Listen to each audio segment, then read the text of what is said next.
මොහොමද ළමයි ඔයාලා හැමෝම ආදරයෙන් පිළිගන්නවා මගේ අලුත් වීඩියෝ එකටත් එක්ක. ඉතින් ඔයාලා දන්නවා හැම සෙන්සුරාදාම මම අලුත් වීඩියෝ එකක් දානවා. මම ඒකත් ආදරෙන් මතක් කරනවා. ඉතින් ඔයාලම හැමෝම මම ආදරෙන් පිළිගන්නවා මේ අලුත් වීඩියෝ එකත් එක්කලා. අද ඉතින් අපි බලමු මොකද්ද මේ මම ඔයාලව එක්කගෙන යන අලුත් වීඩියෝ එක කියලා. ලංකාවේ නිමාඩු ඉඳලා ආපහු මම සිංගප්පූරුවට ආවා. ඉතින් මම ඒ ආවත් එක මට හිතුණා මගේ යාළුවෙකුත් මේ විසිට් එකට ආවා. ඉතින් මට ඒත් එක්කම හිතුණා මේ වීඩියෝ ඔයාලට මතක් කරන්න ඕන කියලා. සිංගප්පූරුවේ ආවම ප්‍රසිද්ධ තැන් වලට විතරයි ඔයාලා යන්නේ. ඉතින් මට හිතුණා මේ වීඩියෝ එකෙන් ඔයාලට තැන් පහක් මම ඔයාලට පෙන්නනවා. ලස්සන පාක් පහක්, නේචර් පාක් පහක් මම ඔයාලට පෙන්නනවා යන්න පුළුවන් තැන් පහක්. ඒක හරිම ඔයාලා ගිහිල්ලා බලන්න එක්ස්පීරියන්ස් එක ගන්න ලස්සන තැන. ඉතින් ඔයාලා ආවම ගොඩක්ම යන්න ප්‍රසිද්ධ තැන් වලට මර්ලින් පාක් එකට නැත්නම් සෙන්තෝසා යනවා. ඒකට කේබල් කාර් යනවා, shopping යනවා, චයිනා ටවුන් ඒ වගේ popular places වලට විතරනේ ඔයාලා යන්නේ. ඉතින් මට හිතුණා ඔයාලට මේකෙන් කියන්න ලස්සන තැන් පහක් ඔයාලට තව යන්න පුළුවන්. ඔයාලා දවස් 4ක 5ක විසිට් එකක් සිංගප්පූරුවට එනවා නම් ඔයාලට මේ දවස් 5 ඇතුලේ කවර් කරගන්න පුළුවන් ප්ලේස් පහක් ඔයාලට මට අරගෙන එනවා අද මේ මගේ අලුත් වීඩියෝ එකේ. එහෙනම් අපි යමු මගේ වීඩියෝ එකට. අපි බලමු මොනවද ඒ ප්ලේස් පහ කියලා. ඔයාලා මම එක යනවා පළවෙනි පාක් එක. පෝට් කැනින් පාක් එක. ඔයාලා හැමෝම දන්නවා ඇති මෙතන පහලත් ඇති සමහරට ඔයාලා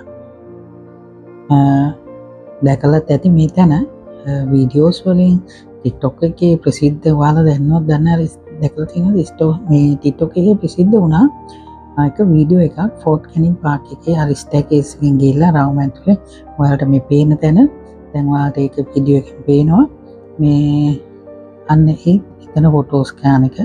ඉතින් ඒක ගොඩාක් වෛරල් වුණ තැන් මේ ඉන්න කට්ටිය ගිහිල්ලා එතන ෆොටෝස් ගාලා දාලා තිබ්බා. ඉතින් ඇත්තටම ලස්සන ප්ලේස් එකක් මේ පාක් එක. මේක හිස්ටොරිකල් එතකොට ලොකු ඉතිහාසයක් තියෙන ප්ලේස් එකක්. ඔයාලට දැන් පේන්නේ මේ පාක් එක තමයි. ඔතන ඉඳන් මම ඔයාලට පෙන්නන්නම් මේ අපෝ පාරක්. ඕමේ පේනවනේ දාන් අර වගේ ඉඳගෙන ගියපු වීඩියෝ එකක් TikTok එකේ වෛරල් වුණා මිලියන ගාණක්. ඉතින් ඔයාලටත් පුළුවන් මේ තැනට ඇවිල්ලා ඔය වගේ ලස්සන ෆොටෝස් ටිකක් ගන්න. බලන්න හරිම ලස්සන පාක් එකක් මේක. මේක හිස්ටොරිකල් අයිටම්ස් එනවා. ඒ කියන්නේ මේ තිබ්බනේ ලංකාවේ අපි වගේම මේ රටත් කලින් යටත් එකක් වෙච්ච එක. ඉතින් ඒකේ සම්බන්ධ හිස්ටොරිකල් ඔක්කොම හැම දෙයක්ම මේ පාක් එකේ තියෙනවා. ඉතින් ඔයාලට බලන්න පුළුවන් මේ පෝට් කැනින් පාක් එකේ තියෙන මැප් එක ඔයාලට සම්පූර්ණයෙන්ම පේන්න තියෙනවා. ඔයාලට හරිම ලේසි මෙතෙන්ට එන්න. ඔයාලට මේ ළඟම තියෙනවා MRT එකක්. ඒ කියන්නේ ට්‍රේන් එකක් තියෙනවා. මේ ට්‍රේන් එකෙන් එළියට ඒ ට්‍රේන් ස්ටේෂන් එකෙන් එළියට ආව ගමන්ම තමයි මේ පාක් එක තියෙන්නේ. මේ ඔය වගේ පඩිපෙළ නැගලා උඩට යන්න තියෙන්නේ. තැන් දෙක තුනකින්ම මෙතෙන්ට එන්න පුළුවන්. මේ ෆෝට් කැනින් වලටම MRT ස්ටේෂන් එකක් තියෙනවා සිංගප්පූරුවේ. ඒක ඔයාලට එතනින් බැලලා හරිම ලේසියෙන් එන්න පුළුවන්.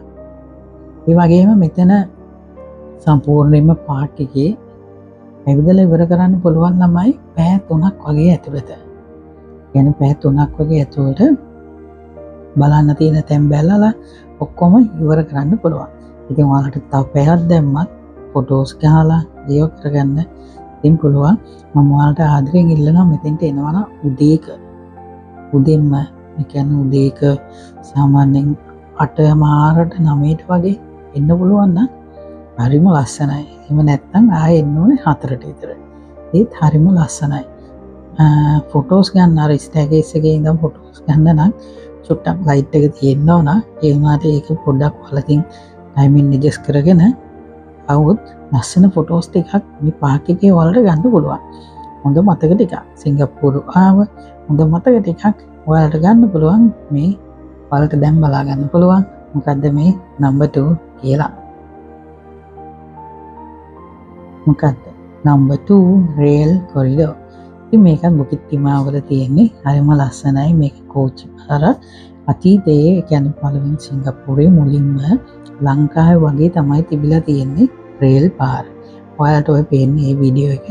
ඉතින් මේ රේල් පාර තමයි දැන් තියෙන්නේ කණු උඩ යන ඕවර්හෙඩ් ට්‍රේන් තියෙනවා. ඒතකොට අන්ඩර්ග්‍රවුන්ඩ් ට්‍රේන් තියෙනවා. හැබැයි මුලින්ම මෙයාලා පාවිච්චි කරලා තියෙන්නේ මෙන්න මේ ට්‍රේන් එක. හරිම ලස්සනයි. ෆොටෝස් ගොඩක් ගන්න පුළුවන්.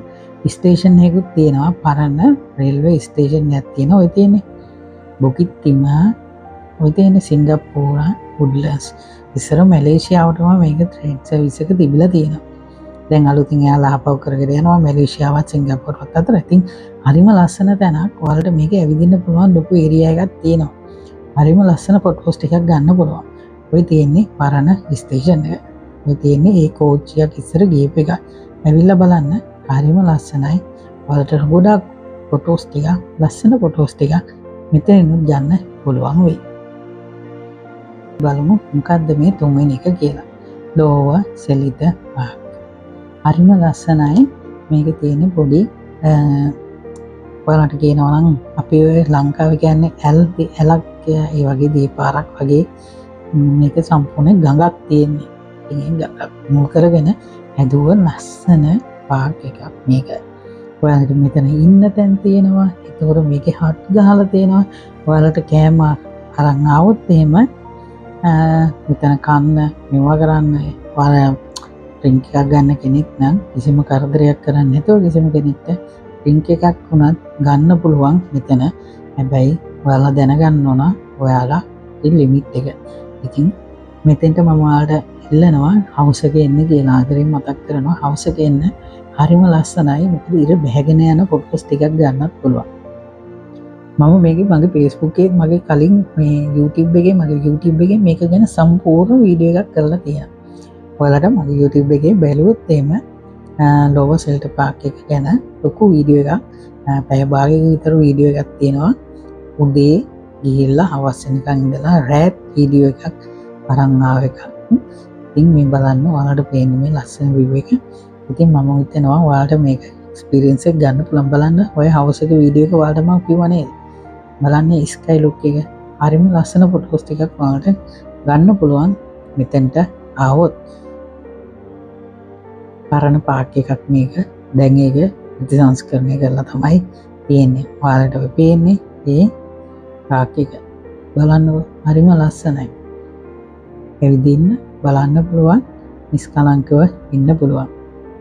ඒ වගේම ඔයාලට මතක් කරන්න ඕන මෙතනින් යනවා රේල්වේ ස්ටේෂන් එක මේ MRT එක. ඔයාලට මම රේල්වේ ස්ටේෂන් එක කියලා ලංකාවේ බාහිර විදියට මෙතන MRT ලයින් එකක් තියෙනවා කණු උඩ යන. මේ ඕවර්හෙඩ් බ්‍රිජ් MRT එකක් තියෙන්නේ. එතකොට ඒකේ ලුක් එකක් තියෙනවා මේ හරිම ලස්සනට. ඕකේ චුට්ටක් පාක් එක ඉස්සරහට ඇවිදලා යන්න ඕන. ඔයාලව මම ඉතින් එක්ක යන්න ඉස්සරහට. ගියාම ඔයාලට බලාගත්ත හැකි අහුසට ට්‍රේන් එහෙම යනකොට ඔයාලට පුළුවන් එතන ඉඳන් ලස්සන ෆොටෝස් එකක් ගන්න. ට්‍රේන් එක පිටිපස්සෙන් කැප්චර් වෙන්නත් එක්ක. හරිම ලස්සනයි. මේ ලොකු පාක් එකක් පොඩි ළමයෙක් ඉන්නවා නම් පොඩි ළමයිට සෙල්ලම් කරන්නත් තියෙනවා මෙතන. බලන්න ඇවිදලා කරලා බලලා යන්න පුළුවන් ලස්සන තැනක් තමයි මේ ලෝවර් සෙලිත රිසර්විය කියලා තමයි කියන්නේ. ඉතින් මේක ලස්සන රිසර්විය පාක් එකක්. ඔයාලට ආරාධනා කරනවා සිංගප්පූරුවට විසිට් වෙන කෙනෙක් නම් මේ තැන් පහින් අඩුම තැන් දෙකකටවත් ඔයාලට යන්න පුළුවන් නම් හරිම ලස්සන එක්ස්පීරියන්ස් එකක්. ලස්සන ෆොටෝස් ටිකක් ඔයාලට අරගෙන යන්න පුළුවන් කියලා. ඒක ඔයාලට ගොඩක් මතක සටහනක් විදියට තියාගන්න පුළුවන්. සාමාන්‍යයෙන් නිතිම කියන්නේ කිතම අර සිංගප්පූරු නිතරම විසිට් කරන කෙනෙක් නම් දැක්ක නේද ස්කයි ලුක් එක. ඔය මාළු අල්ලනවා. ඔයාලට දැන් මම ඔය පෙන්නන්නේ. එතනින් එහා පැත්තෙන් ඔයාලට බලා ගන්න පුළුවන් ට්‍රේන් යන ලුක් එක කොහොමද කියලා අවසට. හරිම ලස්සනයි. ඒකත් එක්ක ෆොටෝස් ටිකක් ඔයාලට ඔය පේන්නේ. ඒ ස්ටේෂන් එක මේ එක තමයි ඔය MRT ලයින් එක තමයි පේන්නේ. හරිම ලස්සනට ෆොටෝ ටිකක් ඔයාලට කැප්චර් කරගන්න පුළුවන් වෙයි. එහෙනම් ළඟ පාර ඔයාලගේ ට්‍රිප් එකට මෙතෙන්ටත් මේ ප්ලේස් එකත් ඇඩ් කරගන්න. මං කිව්වා නේද කොහොමද ඒක. එහෙනම් අපි යමු ඊළඟ වීඩියෝ එක ඊළඟ ප්ලේස් එක මොකක්ද කියලා බලන්න. හරි ඊළඟ තැන තමයි 4 වෙනි තැන Tree Top Walk. මේක පාක් එකක් ඇතුලේ තියෙන්නේ හරිම ලස්සන තැනක්. මෙතන ගොඩක් ඔයාලට කියන්නේ මේක ඇඩ්වෙන්චර් ටයිප් ප්ලේස් එකක්. මම ඔයාලට ආදරේ මතක් කරනවා මේක ඇඩ්වෙන්චර් ටයිප් ප්ලේස් එකක්. මම ඔයාලට කිව්වාගේම මෙතන ඇඩ්වෙන්චර් වලට ආස කට්ටියට සුපිරි ප්ලේස් එකක්. ඇවිල්ලා යන්න සුපිරි ඇඩ්වෙන්චර් එක්ස්පීරියන්ස් එකක් ඔයාලට ගන්න පුළුවන්. ඔයාලගේ ඊළඟ පාර සිංගප්පූර් ට්‍රිප් එකට ඔයාලා නිතරම ඩේලි කියන්නේ සාමාන්‍යයෙන් මාස 3කට සැරයක් වගේ සිංගප්පූර විසිට් කරලා යන්න එන කෙනෙක් නම් හැමදාම යන තැන් වලට නොයා මේ වගේ ඇඩ්වෙන්චර් එක්ස්පීරියන්ස් එකක් ගන්න පුළුවන් වෙයි ඔයාලට. ඔයාලට මම මේ ප්ලේස් එකේ අනික වීඩියෝ එකක් මම ඉස්සරහට අරන් ඉන්න පාන් ඉන්නවා. මම එකපාරක් ගියා මට හැබැයි ඒ වෙලාවේ වීඩියෝ කරගන්න විදියක් තිබෙන්නේ නැහැ වැස්ස. ඉතින් මම ෆෝන් එකෙන් තමයි වීඩියෝ කරන්න හින්දා මට එතන වීඩියෝ එකක් කරගන්න බැරි වුණා. ආයි මම වෙලාවක ඔයාලට ගිහලා සම්පූර්ණ ෆුල් වීඩියෝ එකක් මෙතන පෙන්නන්නම් කොහොමද කියලා බලන්නකො. හරිම ලස්සනයි. ඉතින් ඔය එක්ස්පීරියන්ස් එක ඔයාලටත් යන්න පුළුවන්. ඇඩ්වෙන්චර් එක්ස්පීරියන්ස් එකක් තමයි මෙතන ගන්න තියෙන්නේ. අපිට එතකොට ඊළඟ ප්ලේස් එක තමයි වෙස්ට් කෝස්ට් පාර්ක් එක. ඔන්න 5 වෙනි එක මම ඔයාලට කියවන ප්ලේස් පාර්ක් පෙන්නනවා කියලා. ඉතින් ඔය තමයි 5 වෙනි ප්ලේස් එක. වෙස්ට් කෝස්ට් පාර්ක් එක. ඊස්ට් කෝස්ට් පාර්ක් එකක් තියෙනවා. වෙස්ට් කෝස්ට් පාර්ක් එකක් තියෙනවා. ඊස්ට් කෝස්ට් පාර්ක් එකේ බීච් එක සම්පූර්ණ බීච් ඒරියා එක තියෙන්නේ.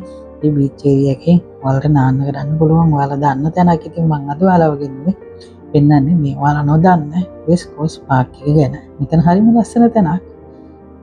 මේක ගොඩක් කට්ටිය නොදන්න විසිට් වෙන කට්ටිය නොදන්න, ඒ කියන්නේ සාමාන්‍යයෙන් එන කට්ටිය උනත් නොදන්න හරිම ලස්සන තැනක්. මෙතන ඔයාලට එවිදින්න තැනක් තියෙනවා. ඒ වගේම මේකේ මෙයාලගේ පෝට් එක පිටිපස්සෙන් තියෙනවා. හරිම ලස්සනයි. හවසට ඔයාලට මම කියන්නේ මේ කිසිම තැනකට දවාලකට එන්න එපා. ඔයාලට ෆොටෝස් හරියට ගන්න බෑ. මම ඔයාලට ආදරෙන් මතක් කරන උදේක ඉන්න ලස්සන ෆොටෝස් ටිකක් අරගෙන හොඳ එක්ස්පීරියන්ස් එකක් ගන්න පුළුවන් මේ ඔයාලට. ඔය සම්පූර්ණ පාර්ක් එකේ වීඩියෝ එක තමයි ඔයාලට මම පෙන්නන්නේ. මෙතන ඔය දවල් කාලේ වීඩියෝ කරපයක් ඔයාලට ඒතකොට පේනවා ඔය කලර් මැචින් එක ඔය තියෙන හවුස් එක. ඒතකොට බලන්න හවුස් එක view එකයි දෙක view එකයි කොහොමද කියලා. ඒකයි මම ඔයාලට කිව්වේ මෙතෙන්ට හවුස් එකේ එන්න කියලා. හරිම ලස්සන ප්ලේස් එකක්. මම ඔයාලට මේකේ ඩ්‍රෝන් ෂොට් එකක් මට හොයාගන්න පුළුවන් වුණා. මම ඒකත් අවසාන වීඩියෝ එකට දාලා තියෙනවා මෙතන. ඉතින් ඇවිල්ලා ලස්සන ෆොටෝස් ටිකක් ලස්සන මතක ටිකක් ඔයාලට මෙතෙන්වත් අරන් යන්න පුළුවන්. මම හිතනවා ඔයාලට මේක ගොඩක් උදව් වෙයි කියලා. ඊළඟ පාර ඔයාලගේ මේ ට්‍රිප් එක ප්ලෑන් කරගන්න. හරිම ලස්සනයි. ප්ලේස් පාර්ක් මම අද ඔයාලට ගෙනාවා. ඔයාලා මේ දකින්නේ වෙස්ට් කෝස්ට් පාර්ක් එක. ඉතින් මේ ප්ලේස් පහෙන් ප්ලේස් දෙකක්වත් අඩුම ගානේ ඔයාලගේ ඊළඟ ට්‍රිප් එකට ඇඩ් කරගන්න පුළුවන් නම් ඔයාලට ලොකු මතක ගොඩක් හොඳ එක්ස්පීරියන්ස් එකක් අරගන්න පුළුවන්. මේ දවස් 4ක 5ක වගේ විසිට් එකක් සිංගප්පූරට එනවා නම් මේ තැන් දෙකක් තුනක්වත් ඊළඟ ඔයාලගේ ට්‍රිප් එකට ඇඩ් කරගන්න කියලා මම ආදරෙන් මතක් කරලා තියෙනවා. ඔයාලට ලොකු හොඳ එක්ස්පීරියන්ස් එකක් ගන්න පුළුවන් වෙයි. එහෙනම් අපි ආයෙත් අලුත් වීඩියෝ එකකින් ඊළඟ සෙන්සර් හම්බෙන්න බලාපොරොත්තු වෙමින් අද මම ඔයාලගෙන් සමු ගන්නවා. එහෙනම් ඔයාලට සුබ දවසක්.